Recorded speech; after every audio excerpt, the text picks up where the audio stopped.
বিয়ের আগে বউরে বলে দিবেন, শোনো বউ, আমি কিন্তু বড় তেড়া যুবক, আমি কিন্তু 2 নম্বর পথে কামাই করব না।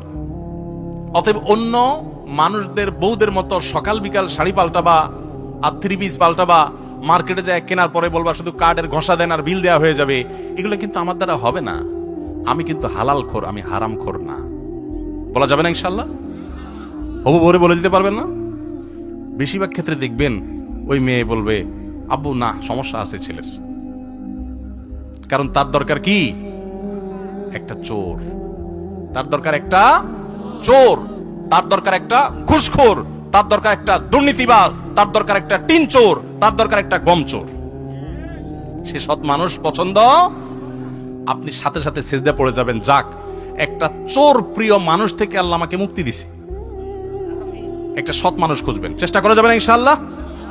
অসৎ হওয়ার জন্য যোগ্যতা লাগে না, অসৎ হওয়ার জন্য যোগ্যতা, চোর হওয়ার জন্য যোগ্যতা লাগে না, সৎ হওয়ার জন্য যোগ্যতা লাগে। সৎ হওয়ার জন্য মেরুদণ্ড শক্ত থাকতে হয়, হিম্মত থাকতে হয়, সৎসাহস থাকতে হয়। বাবাকে বলতে হয়, বাবা আমি চুরি করব না। তুমি অসন্তুষ্ট থাকতে পারো, বাবা আমি 2 নম্বর জিনিস তোমাকে খাওয়াবো না। আমাকে অন্যদের উদাহরণ দিবা না, আমাকে সৎ মানুষের উদাহরণ দাও। যুবকরা বলা যাবে না বাবাকে ইনশাআল্লাহ? বেয়াদবি করা ছাড়া সুন্দরভাবে বলা যাবে না। আল্লাহ আমাদের সবাইকে তৌফিক দান করুন।